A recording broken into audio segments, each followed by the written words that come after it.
Everybody, welcome to this episode of Think Business. Looking forward to having Joan Frank, Be Frank Communications. Joan, it's great to it's great to have you on the show. Last show as we enter into Thanksgiving break. Let's talk about what you do. You help clients tell their story. You increase a client's visibility, and you help build a client's credibility. I want to kind of start. And talk about storytelling. To me, storytelling is one of the oldest ways and the best ways of expressing to people who you are and what you do. Can you talk a little bit about how storytelling plays in your communications world? Absolutely. First of all, thank you so much for having me on the podcast. I know we've been trying to do this for quite a while. Yeah. So right. Storytelling is key to PR. And I have to say, everyone has a story. Oftentimes I come across clients who truly don't even know what their story is. So part of what I do, if they're in that category, is to create a story or help them understand what their real story is, because that's what makes them unique. That's what makes them newsworthy. And everyone is different. No one has the same story. And that's really one of my most favorite parts of what I do. Yeah. Let's talk about, creating the space for them to find a story when they don't know exactly what it is or don't have complete clarity on it. I think one of the reasons people need a specialist, they need, someone doing communications and PR. The reason they need a business coach is we create a space for them to get to a place they cannot get to on their own. If they could, they would have done it already. And so Absolutely. talk about that space that you live in, that you guide the client to and through. Okay. Well, I have to say, it's a very interesting process for me. I have learned over the years that it's actually this intuitive gift that I have. I thought for so many years of my career, like, oh my gosh, this is dumb. I go in and PR is how I breathe. And I talk to somebody and I immediately, it's an intuitive thing. I'm like, okay, well, this is your hook and this is what you leverage and this is what makes you different. But not everybody has that. So I'll give you an example. I have a new client who is a brilliant, brilliant businesswoman. And at the end of the day, working on so many different possibilities for her. But the truth is, she has this expertise in digital, like branding. And she never really identified the fact that that's where her brilliance and her genius is. So every client, again, is different. But having a conversation, there are great opportunities to unravel what those stories are. And again, it may be one story, it may be multiple stories. But I just think, it's whatever somebody does day in and day out, they're not really even necessarily aware of the fact that they have a story, or they're doing something that is totally unique, or they're providing a service that is making a huge difference for people, and they don't see it like that. Sure. I find that, thanks for sharing that. I find that, you're talking about awareness, raising awareness. I find as I work with clients, I'm a business coach. I work on a global basis, solopreneurs, Fortune companies. And you're a great business coach. I have to add that in. Thank you. But I find it's creating the space and asking really thought-provoking, in many cases, very simple questions to get them to raise their awareness. And so, when you think of a client who raises their awareness, talk about the difference between a client who is not aware and a client who is aware. Because I think once a client raises their level of consciousness and their awareness, then it's a whole new game. Yeah, I agree with that. I think sometimes, again, for me, it's so intuitive. I recently spoke to a group of a small group of people that are working on writing their first book. And I was able to, on a Zoom platform, to talk to each one of them, and just finding out what their story is, what their background, what their book is about, it was so easy for me to be able to say to them, okay, well, you are a former nurse. You were in, as an example, you were in a narcissistic, abusive relationship. So now you have switched gears. And at the end of the day, you're all about service and giving back. That is who you are. Whether you're still working as a nurse or you are now a coach and helping other people get through narcissistic relationships, Yeah. this is it. This is your genius. This is what you have to focus on. Yeah. So it's a really fun fact finding mission. I just think, again, because I must be very in tuned, or it's just a gift I have. I pick it up so quickly, and Yeah. and I remember many of the other participants in that group were just like, oh, I never thought about that. I never realized that. So it's so fun when you're able to help them, and all of a sudden it's this huge aha moment. Yeah. No, it's great. You bring up an interesting point that I think a lot of business people, and I see this and I hear this a lot, when something comes very easily to them, they don't necessarily know that it's a gift. And so let's talk to all of the, entrepreneurs out there, and maybe the ones Mhm. that are thinking about as 2022 is coming to an end and 2023 is Mhm. about to begin, that want to maybe do a side business, a part-time business, a full-time business of their own. How do they get in touch with what their gifts are? How do they identify, like, hey, this is really easy for me, so this is actually a gift and I can scale it and I can actually monetize it? That is a great question. I sometimes think that if you can identify what you're passionate about, and I say this to my kids all the time, I say, listen, everybody's got a gift. And at the end of the day, the first thing you need to do is identify whatever that gift is, whatever you're passionate about. And if you can turn that into your career, you're golden because you love what you do. You never work a day in your life because it's what brings you joy. So I think that's a really big question. What are you passionate about? Yeah. Passionate about what inspires you, what excites you? Because I think if you tap into that, then that's a pretty big indicator. Yeah, and I'll add on to that, Joan. I think that if you have a business where you can identify what your gift is, and you can be Mhm. of service and be very useful to other people to help them get unstuck, like you talked about, you could earlier. Yeah. That's a forever business. No artificial intelligence is ever going to take that away, because Right. when you can transfer the gift and help somebody grow, that is, Mhm.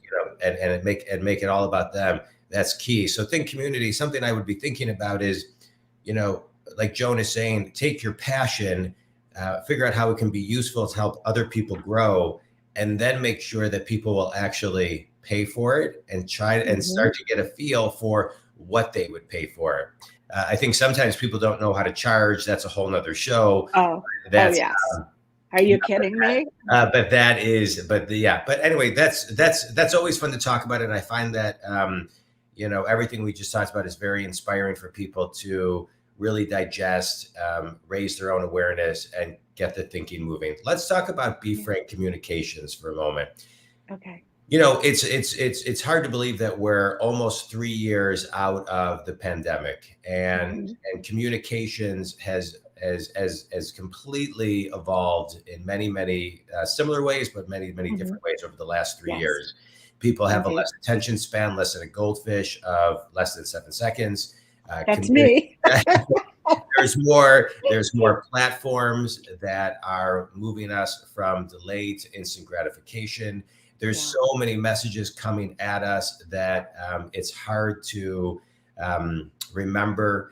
And really, a lot of us are in the business. If you're in business today, you're in the business of getting and keeping people's attention, right? Mhm. And as a business person, the property we own in ourselves is our ability to choose what we pay attention to.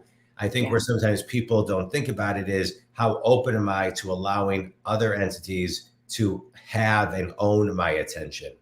And so you're in the business Interesting. of wanting to get people's attention and to keep their attention. How Right. do you do that today? You know what? Many of the PR principles that I have grown up with and I have used over the years still apply. It's meeting with the client, it's figuring out what we want to get out there, and then it's creating press releases as a starting point to send out to the media, identifying really what makes this person unique. Are they doing an event that people need to know about? So I always say that a press release and is really important. But nowadays, particularly after COVID, I mean, everything has changed for us. I mean, back in the day, I used to do press releases and press kits, and I would literally deliver them to the media. Now everything is done electronically. With COVID, I mean, it took, I would say, the television stations here 3 to 4 weeks to really figure out how to move forward when we were all in lockdown. But Mhm. now everything can be done virtually. I mean, it's so remarkable to me how that has shifted. But I still think at the end of the day, it's all about figuring out what it is that you're trying to keep out there. Yeah. And then you've got to work with somebody who's talented and gifted and has great media relationships, because, I do this all day long. I'm constantly, you know, um, adapting. If I'm on the phone with somebody, all of a sudden they're looking for something, I can figure out a way really quickly that my client, who maybe even hasn't identified that that's an important part of what they do, I've already figured out and pitched it and got them a booked on something, and then I turn Right. around and say, okay, by the way, this is how we're going to do this, or this is what we're going to do. But I think newsjacking is something that I have started to really use a lot, because like I have a fabulous financial planner slash money coach client, and with her there are so many typical topics you can talk about. But for example, this year, there was something recently in the news about people are actually thinking about, and many are skipping Thanksgiving because of the cost. So I turned that around because it's a hot topic and brought her in to talk about ways you can recreate Thanksgiving to maybe make it more affordable, or ways to get around that. So I think, again, you got to be fast on your feet, Yeah. and you've got to be quick to be open to all of the different possibilities out there Yeah. that you can create. One of the things, thanks for that. And just to add on to that, one of the things that I see is there's never been a time that's been more important to be very real time. Meaning, you need somebody like how you're talking. Well, based on today and based on this, here is a solution for somebody. Today, I believe that as we message, we need to be very current and very real time. That's what gives us the most credibility. Long gone are the days of static websites, and Oh, somebody yes. somebody needs to see that you are current and up to date. And so if somebody's looking for a communication specialist, I want to see somebody who's talking about Thanksgiving 2022 and what's Yes. going on here. I want to hear then in December somebody who's thinking about the holidays and then forecasting. It's the same. And so I appreciate what you're saying, and I think it's really important for people to get very present. I think it's very Mhm. common, especially during the holidays, for people to get lost in the past and worried about the future, especially right Yes. now with inflation and Mhm. recessions and things of that nature. And Yeah. so, what's another thing that maybe you as a business person do Mhm. to just because you're human and to be present? For me personally, to be present, Yeah, I have to meditate. That is a very important part of my daily routine. And actually, sometimes I do it multiple times a day at this yeah, point, because because I'm creative, have a tendency to vibrate up here. And I have got to, and I've always got ideas, and I'm always pitching, and I'm always super excited. So that keeps me present and as mindful as I'm able to be. yeah. It's amazing. I do the same thing. I meditate every morning. I meditate multiple times, sometimes through the day, even if it's for 30 Mhm. seconds, Yes. just to refocus my attention. Because when my attention is very focused 100%, I'm very present. And Right. so it's really, really important for me too. I think meditation is an absolute game changer. And there's lots of ways in the community to meditate. We talk about meditation a lot on this show. And so, we highly recommend it. I say Yeah. we, me and you. Yeah. No, I mean, I'm amazed at what a game changer is. And even like you said, I can be like, my head is almost ready to explode because I've got so many balls going and it's so exciting. And if I literally step back and take even 1 minute, there's a calmness and a clarity that helps with me refocus in a lot of ways when I do that. Yeah, perfect. It's great. All right, let's do a quick speed round. You ready? I'm ready. What's I think I'm ready. A book or a TED Talk or an article that's had the biggest impact on you? I would say this. I started following a woman named Rachel Rogers maybe 2 years ago. She's a female entrepreneur. She wrote a book called We Can All Be Millionaires. And she has so resonated with me. I think when you're a female entrepreneur, there's so many things that go on and so many mental traps that you fall into. And I really enjoy her. She's got a fabulous podcast, a great book. So yes, I would say that would be my first and foremost. Yeah. What's one piece of advice, maybe from her book or your own advice, that you would give any female entrepreneur, and maybe specifically one that's starting out? I would say be authentic, because I think authenticity is really what separates you from everybody else. And I think sometimes people have a really hard time doing that. But as a PR person, finding somebody's true voice and helping them be authentic is really key to the process. Yeah. I would say that the majority of people I coach are men, but I do coach a lot of women. And I would say to that, as a piece of advice, ask for more money. Ask for more money and raise your price. Because that is such an ongoing conversation. That seems to be a common thread where, and I'm always saying, double your price at minimum, double your price. Like so just really understand the worth that you are bringing to the table, and ask with, complete confidence and courage, and, double your price. I love that. Yeah. I love that. But Yeah. But I also think for a lot of people, you have to find that space of confidence and truly understanding your gift and your value. And for some people, they're born with it. And for some people, that's a process. Well, yes, but if you're committed to your business and you're committed to growth, right? And what's sandwiched between commitment and capabilities is courage. And so if you take the commitment and you have a little bit more courage, then you'll get the capabilities a little bit faster. Because after all of that, you get confidence, and then people will typically say, well, now I have the confidence to charge more. What I'm suggesting is have the courage to charge more before the confidence is that necessarily fully there, right? I love that. Yep. Because and listen, men can double their prices too, but you mentioned female entrepreneurs. Yes. And typically they're just not asking for enough money. 100% agree. My prices just went up. Good, they should. They should. I mean, listen, there's an art too, no matter who you are, as far as selling the benefits of what you do and the value, talking about the value that you bring to the table and the questions that you bring to the meeting to bring out the pain and then position you as the solution.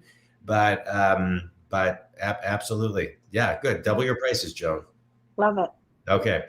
Best piece of wisdom you've ever received? Gosh, best piece of wisdom. Perception is reality. I remembered my first interview out of college, and I was interviewing for a job, and it was in Virginia, just outside of DC. And the guy told me, you know what? Perception is reality. You can be whatever just sell it. No one's going to know the difference. Yeah. Yeah. That's awesome. I thought you were going to say the best wisdom I ever received was double your price. That was second. Okay, there we go. There we go. We can circle back on that. Right. Finish, Joan, finish this sentence. I was about to call you Joni because that's how you kind of position yourself sometimes online. Joan, finish this sentence. One thing everybody needs to do, whether it's business or personal, to evolve and raise their consciousness when it comes to their own communications is? That's a good one, John. That's a really good one. I gotta think. I might be a little stumped here. I mean, I think you got to do your work. You got to really do your work and be in the game. Yeah, that's a good one. You got to do. Yeah. I mean, the difference between person A and person B in many cases is just execution. Absolutely. You don't necessarily need to be the smartest person in the room. I'm not, but I execute. But my follow-up and my execution is better than most. Yeah. And that's how I've been able to make people think I'm the smartest person in the room when I'm not. Okay. Listen, I just have to say, you're pretty darn smart. Okay. No, I'm not Jeopardy smart. I'm not Jeopardy smart. Well, that remains to be seen. But if you get on the show, we'll all cheer you on. Yeah. Don't bet on it. Don't bet on me. All right. So Joan, tell everybody who your ideal clients are and how they can connect with you. Oh, my ideal client, it's pretty diversified. I really love helping entrepreneurs really make their mark on the world. That has become, over the last year, it's become like a sweet spot for me. So whether you've been in business for a while but just haven't gotten your name out there, or you're starting out, I love that. And of course, you know what, I always have fun with special events, with nonprofits. So look, I mean, at the end of the day, I'd love to help people build their credibility and, heighten awareness. It's such a rewarding and fun thing for me to do. Good. Well, I appreciate you being on the show. Think Community. Thank you. I'm a business coach. I work with successful people who are stuck. I get them unstuck. And what I love about this show is that we get to bring on guests to help you get unstuck. And Joan, you shared a ton of stuff to help people get unstuck. I always like to extract one thing, and there was many, many things. But one thing I'll extract is, Think Community, it's really, really important to understand and know what your, as Joan put it, genius is, what your unique ability is, what you are exceptionally great at. Spend some time figuring that out, and then try to determine how you can not only start a business, build your business, tap into it and actually accelerate the growth of your business, but also continually monetize it. Because once you know what that gift is, like I suggested earlier, it's a lot easier to double your price because you understand the value of how you are being useful to other people, which a computer cannot. So Joan, I appreciate you being on the show today. Tell everybody your website one more time and how to connect with you. You can connect with me. My website is befrankcommunications.com. My email is joan@befrankcommunications. And John, thank you so much for having me. And it really, if you guys are stuck out there, call us. We're the dream team. Correct. Right. Thank you. Joan, I appreciate it. And Think Community, you can reach me if you have any coaching needs at johndwoskin.com. Joan, thanks. Happy Thanksgiving to you and the family. Happy to you and yours as well. And to everyone out there. Yes, everybody out there. Thanks, Think Community. Happy Thanksgiving, everybody. Grateful for you listening and taking time out of your day to listen to this podcast. Joan, thanks a ton. Thank you, John. Bye-bye.